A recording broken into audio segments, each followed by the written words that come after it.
She said nothing, not a single word. No accusation, no argument, no explanation. And yet the message was completely, unmistakably clear. You just couldn't read it. Most men are entirely illiterate in the language women actually speak. What I am going to give you in the next 20 minutes is the translation guide you were never supposed to have. Stay with me. Welcome back to SilentGenius. I'm Daniel, and if you've been following this series since episode 1, you already understand something that most men never grasp. Female psychology is not irrational. It is not random. It is not mysterious in any mystical sense. It is ancient. It is systematic, and it is operating according to rules that were written long before language existed. Communication did not begin with words. Words came much later. In the previous episode, we examined what happens when she withdraws, when she requests space, when the emotional distance opens between you. And we established that withdrawal is, at its core, a diagnostic, a measurement of what you do next. Today, we go deeper, because the gap between what she says and what she means, that gap is not a flaw in the communication system, it is the communication system. Most men approach female communication the way a man without musical training approaches a Beethoven symphony. They can hear the noise, but they cannot read the score, and so they stand there, confused, while a full and complex transmission passes directly over their heads. She is not being unclear. You are not hearing the right channel. This episode is the score. If you find this kind of rigorous, unvarnished analysis valuable, subscribe to SilentGenius. We release this twice a week, and each episode builds on the last. You will not find this framing anywhere else. Let us begin at the root. Why do women communicate indirectly? Why is there so frequently a layer of subtext beneath the surface of what is said? The popular answer is socialization, that women are conditioned to suppress directness, to soften their communication, to make themselves more palatable. That answer is partly true, but it is incomplete. The deeper answer is evolutionary. For the vast majority of human prehistory, female social survival was contingent on coalition, on maintaining alliances within the group, on managing status with minimal confrontation, on navigating a social landscape where direct challenge carried significant risk. In small tribal societies, losing a female alliance could be catastrophic. Direct confrontation could rupture relationships that were essential to survival. Indirect communication is not weakness. It is an evolved intelligence.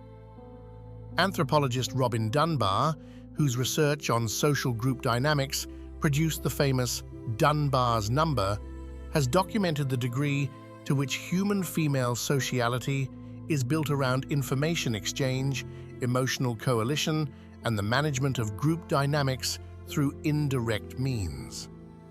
Female communication in this framework is not less sophisticated than male communication. It is differently sophisticated. It is optimized for a different set of evolutionary pressures. Where male communication is frequently direct, statement, challenge, resolution, female communication is more often multi-layered, deniable, and contextually embedded. The message is real. The vehicle is ambiguous. And this is not a modern phenomenon. This is ancient code running on modern hardware. Psychologist Deborah Tannen, in her landmark work, You Just Don't Understand, identified the core distinction. Male communication is primarily transactional. It seeks to convey information and establish hierarchy. Female communication is primarily relational. It seeks to manage the quality of the connection itself. He speaks to transmit information. She speaks to navigate the relationship. These are not better or worse communication styles. They are different operating systems. And the man who understands only his own operating system is, in every meaningful interaction with a woman, running incompatible software. The result is not misunderstanding. The result is the appearance of misunderstanding, when in fact she communicated perfectly clearly, in her language, a language you were never taught. Now, let us move from theory to translation. I'm fine. Two words, universally familiar, and, in the female communication canon, almost universally unreliable as a literal statement. Let me tell you what I'm fine actually signals, and why getting this wrong is one of the most consistently damaging mistakes men make in relationships. I'm fine is rarely a status report. It is almost always a test. Here is what is neurologically happening when a woman says, I'm fine, while not being fine. She is in an emotional state. Something has generated distress, frustration, or disappointment, and she is observing your response, specifically whether you are attuned enough to detect the discrepancy between her words and her emotional signal. Why does she test attunement rather than simply stating the problem? Several reasons, all of them deeply rooted in the relational communication system we just described.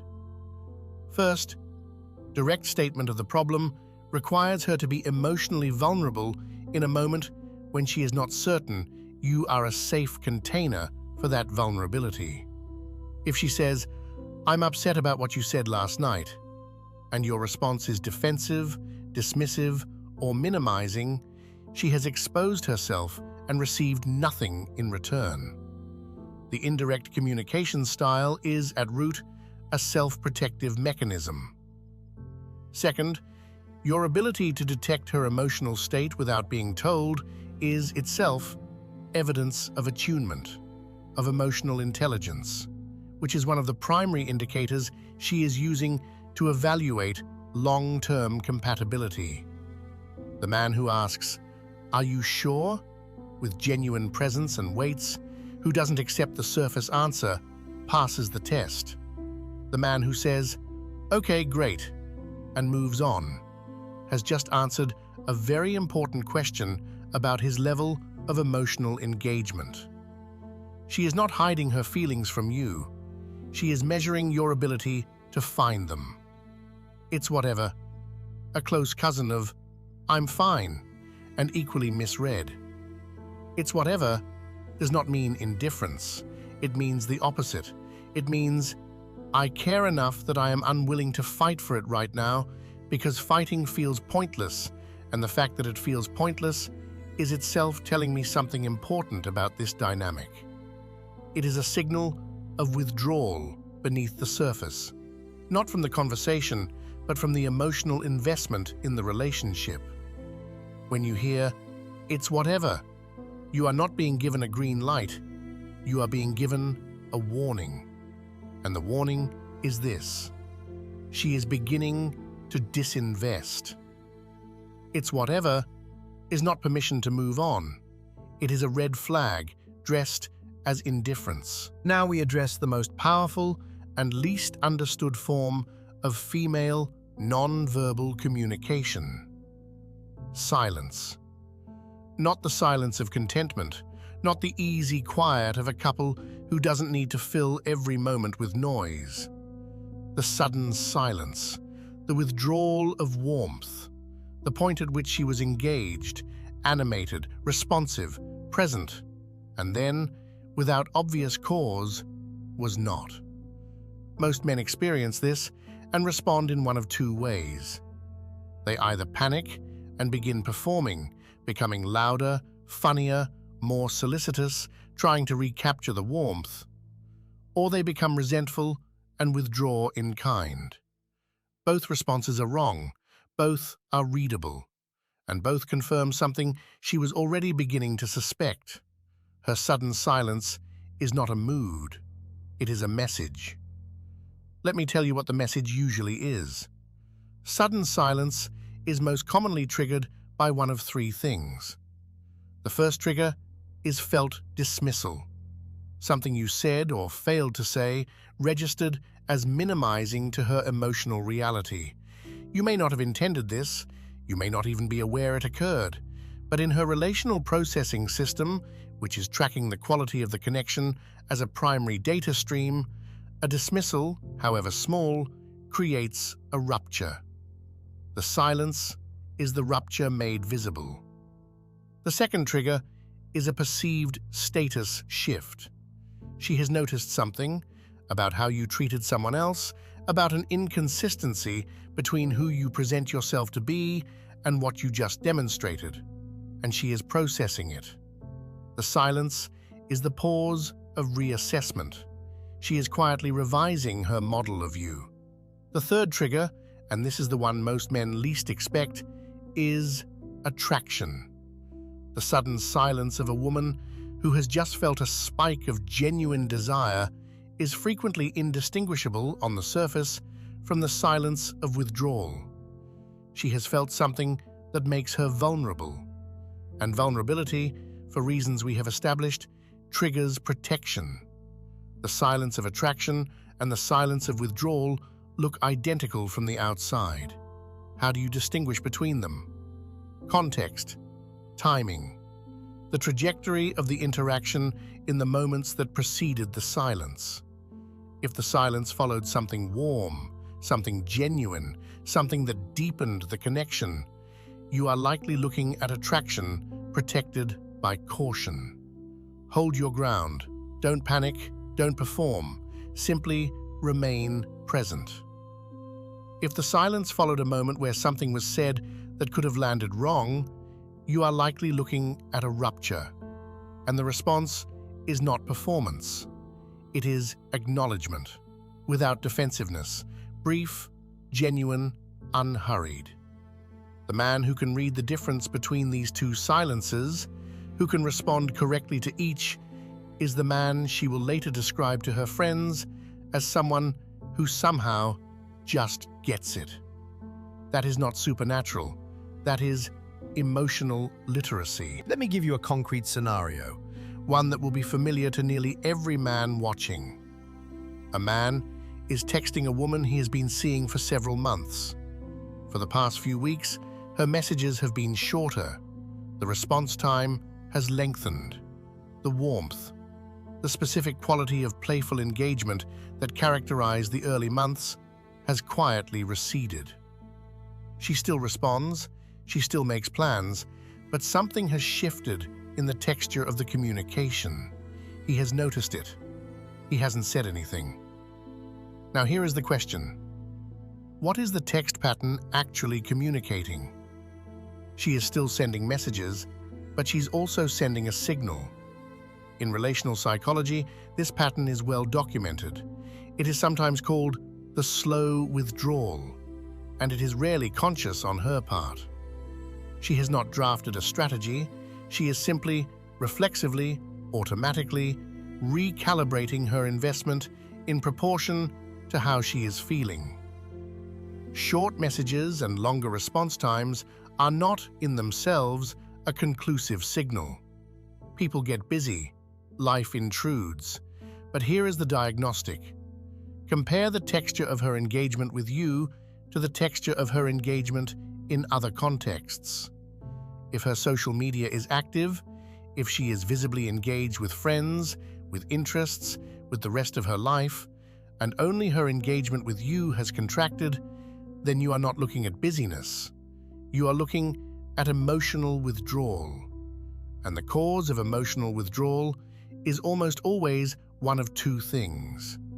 Either a rupture that was never repaired, something she experienced as a disconnection that was never acknowledged, or the slow erosion of attraction from over-familiarity, over-availability, or the absence of the variable reward patterns we discussed in episode 6.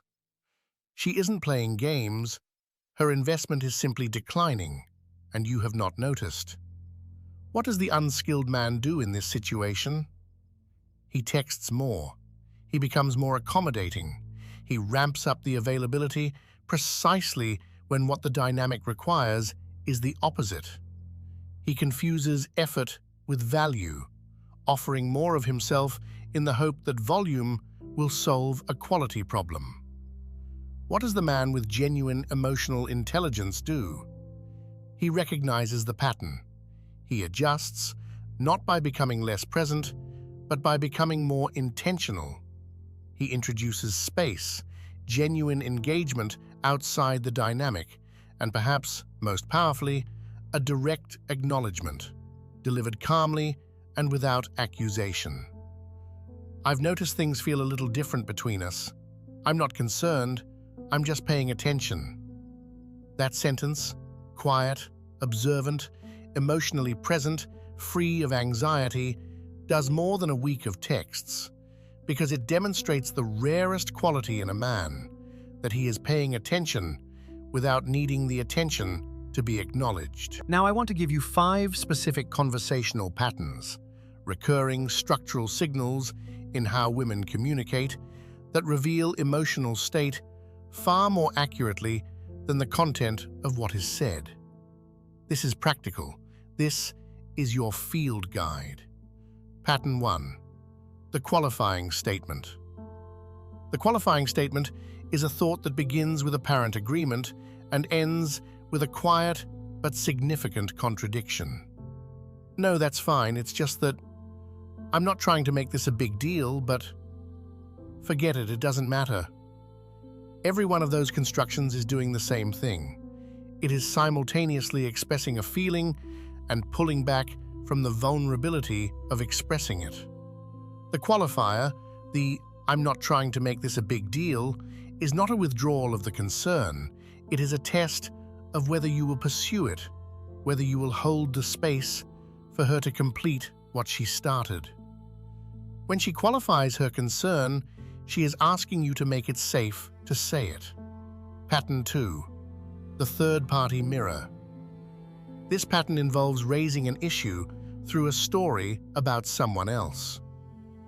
My friend's boyfriend did something similar last week, and she was so upset. This is not gossip. This is emotional triangulation, a structurally safe way to introduce a concern into the conversation while maintaining plausible deniability. She is watching your response to the story, not to the story itself, to what the story mirrors.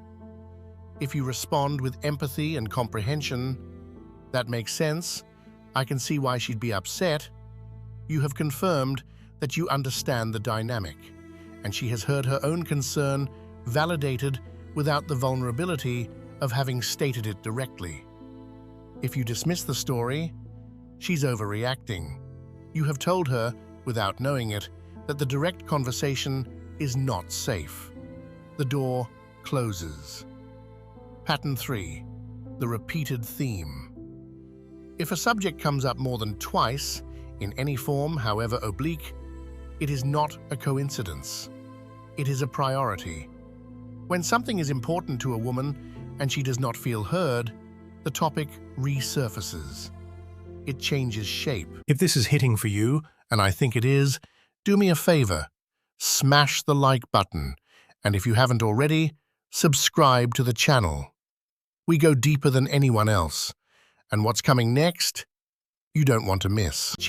It arrives through different channels. A comment here, a question there, a throwaway observation that is not in fact throwaway. What she says twice, she means.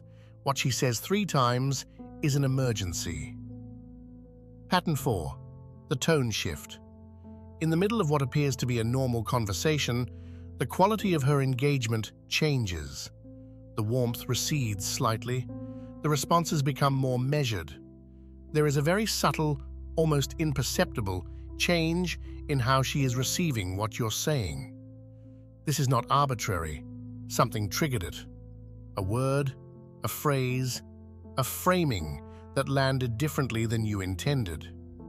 She is processing it. The unskilled man doesn't notice. The interaction continues at the surface level, while the undercurrent has shifted.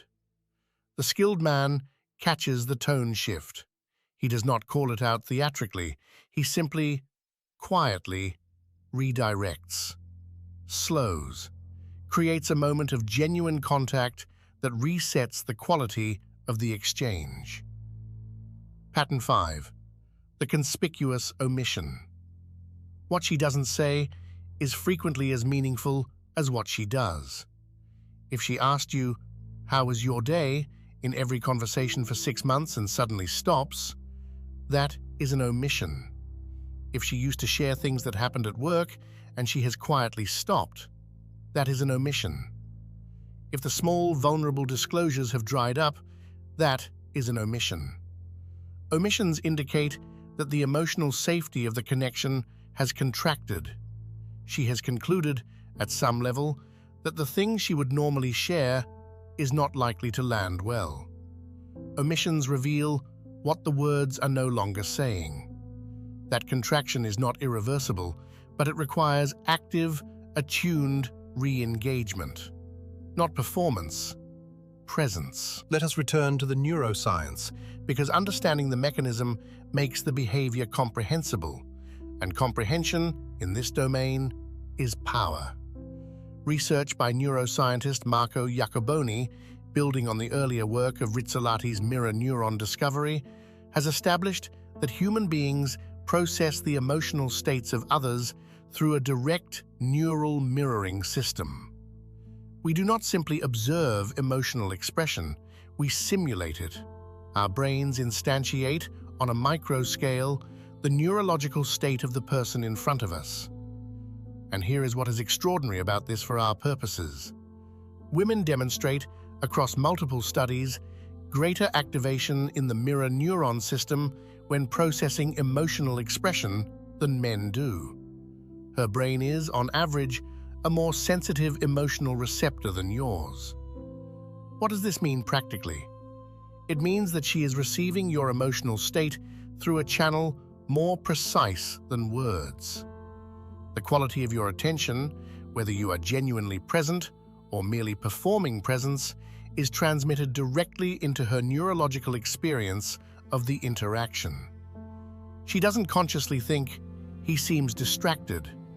She simply feels a quality of distance, an absence of contact, and that absence registers as disconnection, even when the conversation appears at the surface to be normal. This is why "just listen" is insufficient advice. The instructions are too literal. She can tell whether your listening is genuine or performative because her mirror neuron system is processing your internal state, not just your behavioral compliance. You cannot fake presence. Her nervous system will know. Conversely, when your attention is genuine, when your presence is full, when you are not half thinking about something else, she receives that too. The quality of focused, unhurried attention from a man who has sufficient inner stillness to be truly present is, in the experience of most women, vanishingly rare. It is also, and the research on this is consistent, one of the primary correlates of felt intimacy. Not grand gestures, not declarations, not dramatic demonstrations of affection. Full presence. The man who has cultivated the inner stillness to be truly present with another person, without agenda, without distraction, and without the anxious need to be seen as attentive, is giving her something that cannot be purchased or performed. And she feels it. Pause. I want to ask you something. Think of the last time someone, male or female, gave you their full, undivided attention. Not just their physical presence, but their genuine attentiveness, where you could feel with certainty that they were actually with you. How long ago was that? For most people, it has been a while. That rarity is the point. Full presence is a form of extraordinary gift in a world of distraction. The man who can reliably offer it has something genuinely valuable to offer. Comment below. What is the most striking thing a woman has communicated to you without a single word? I read every response. The research on sex differences in communication is extensive, and I want to give you the framework that unifies it. Because without this framework, the individual observations are interesting but disconnected. Linguist and sociolinguist Deborah Tannen describes the fundamental difference as report talk versus rapport talk. Report talk is the mode that dominates male communication. It is oriented around information transfer, facts, solutions, hierarchy signals. The purpose is to establish position and exchange data. Rapport talk is the mode that dominates female communication. It is oriented around relationship management, emotional attunement, shared experience. The purpose is to establish and maintain connection. He talks to inform, she talks to connect. Now, here is where it goes wrong in practice. A man raised entirely on report talk patterns enters a conversation with a woman. She is using rapport talk. Her communication is about the quality of the relationship, not the information being transmitted. She does not need a solution, she needs contact. He offers solutions, he offers information, he problem solves. And she experiences this, acutely, reliably, as being dismissed. Not because he is dismissive, but because he is communicating in a language she didn't speak at her. Why won't he just listen? The translation. Why can't he switch operating systems? The research on this is not subtle. John Gottman's decades of couples research at the University of Washington identified what he called the 4 horsemen of relationship dissolution: contempt, criticism, defensiveness, and stonewalling. And critically, Gottman found that the quality of a man's ability to listen, to respond to bids for emotional connection without deflecting into problem-solving mode, was one of the most powerful predictors of relationship stability. Not the grand gestures, not the romantic trips, the ability to sit with her in the feeling without trying to evacuate the feeling toward a solution. That skill is, for most men, genuinely difficult. Not because men are incapable of it, but because it requires deliberately setting aside the communication mode they have been using since childhood. The most sophisticated communication skill a man can develop is knowing when not to solve. The man who has learned this, who can say, "That sounds genuinely difficult," and mean it, without reaching for, "Here's what you should do," has learned something that most men never figure out. And she will describe him as the best communicator she has ever encountered, even though he has said very little. At this point, I want to address the advice that you have heard 1,000 times. The advice that sounds so reasonable, so obviously correct, that almost no one questions it. Just communicate. Be open. Be direct. Tell each other what you want.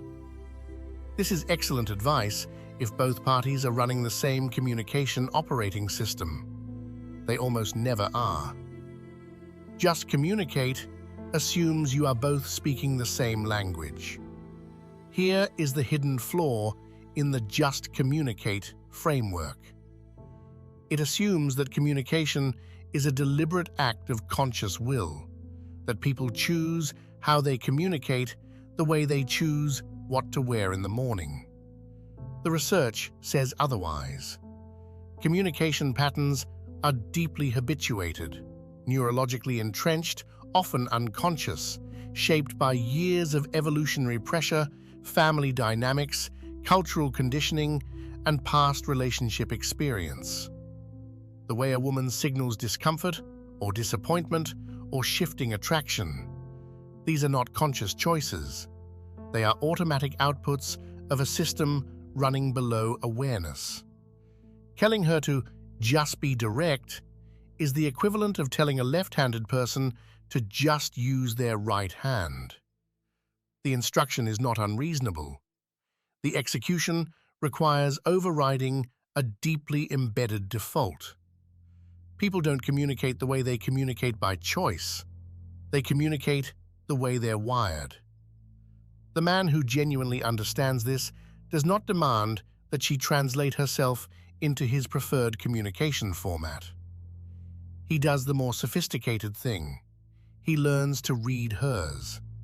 And that learning, that willingness to expand beyond the native mode, is itself a signal of exceptional emotional intelligence. It says, I value this connection enough to acquire a second language. That quality, the willingness to translate, is read as extraordinary attunement. And extraordinary attunement, in long-term relationship dynamics, is among the most powerful generators of sustained attraction ever documented in the research literature. Not because it is romantic in the conventional sense, but because it is rare. Let me close the main body With a scenario that will resonate with any man who has been in a relationship of any real depth. 6 months in. Things were extraordinary in the beginning, electric, present, mutually invested. Now something has quietly shifted. She is still there. The relationship continues. But the quality of connection has changed in ways that are difficult to name precisely. She laughs less. She volunteers less. When he asks how she is, her answers have become shorter. He has noticed. He attributes it to stress, to her job, to the general friction of life. He is wrong. The slow decline had a beginning. He missed it. If you could scroll back through the last 3 months of their interactions, knowing what you now know, you would find the beginning.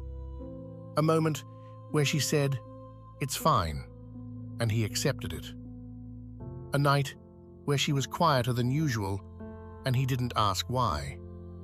A conversation where she brought up a concern in the form of a story about someone else's relationship, and he responded with a dismissive laugh and changed the subject. A pattern of texts that contracted, shorter, more functional, and he didn't notice until the warmth had already mostly gone. None of these moments were dramatic. None of them required grand intervention. Each one addressed with simple attunement, a genuine question, an acknowledgement, a moment of real presence, might have redirected the trajectory. The relationship did not decline because of a single failure. It declined because of accumulated, unconsidered inattention. Relationships don't end in a day. They erode in unnoticed moments. The man who understands the language of silence does not allow those moments to accumulate unaddressed. Not because he is perfect, but because he is paying attention in the right direction. He is not reading the surface. He is reading the signal beneath the surface. And he responds to what is actually being said. Let me close with the synthesis. We have spent this entire episode in the domain of emotional intelligence, the capacity to read emotional information accurately, to process it without defensiveness, to respond to what is actually being communicated rather than what is literally being said. And I want to make a claim that may surprise you. In the domain of long-term relationship dynamics, not early attraction, not the first impression, not the initial ignition of desire, emotional intelligence is the single highest value trait a man can possess. Status can be faked, intelligence can be performed. Emotional intelligence cannot be counterfeited. Here is why. Status attracts. Confidence attracts. Physical presence attracts. These generate the initial pull. We covered that extensively in episodes 1 through 3. But what sustains a woman's deepest investment, what makes a specific man irreplaceable in her inner world, is something else entirely. It is the felt sense that he actually sees her, not the version of herself she presents to the world, not the performance, the interior life, the unspoken concerns, the half-articulated feelings, the things she communicates in silence because direct expression feels too vulnerable. The man who sees that, who reads that, who responds to that, creates a bond that is neurologically categorized differently from ordinary attraction. Neuroscience researcher Helen Fisher has documented the distinction between lust, romantic love, and attachment, identifying the distinct neurochemical profiles of each. Attachment, the deepest and most enduring layer, is characterized by oxytocin, by the felt experience of emotional safety, by the brain's encoding of a specific person as home. She will choose attractive men. She will stay for the man who actually sees her. The man who reads silence accurately, who responds to subtext with calm and presence, who never dismisses what is unexpressed, is the man she encodes as irreplaceable. Not because he is the most exciting, but because he is the most rare. That rarity, that exceptional attunement, is what creates a depth of attachment that attraction alone cannot produce. And it begins with learning to hear the language she was always speaking, in the silence between her words. If this gave you something to think about, And I believe it did, then like this video now. Not for the algorithm, because it signals to me that the kind of rigorous, evidence-based analysis that is willing to go where most channels won't has a place in your life. That matters. Like this if you're building emotional intelligence as deliberately as you build anything else. Subscribe to SilentGenius every Tuesday and Friday. This is not content, it is a curriculum, and each episode assumes you have absorbed the last. Now, Episode 9. You now understand how she communicates with you, what she says, what she doesn't say, the language beneath the language. But here is the layer most men don't even know exists. She is not only communicating with you, she is communicating about you. To her friends, to her social circle, and within the first 24 hours of meeting you, a verdict has been reached in a conversation you were never part of. The group text. The verdict. You never saw it, but it shaped everything. Episode 9 opens the female social matrix, the complex, covert, coalition-based system through which women evaluate, rank, and socially process the men in their lives. It is the most under-examined dimension of male-female dynamics, and it will change how you understand every social situation you enter. Tuesday. This is SilentGenius. We are building men who read what most men cannot see. We are not done.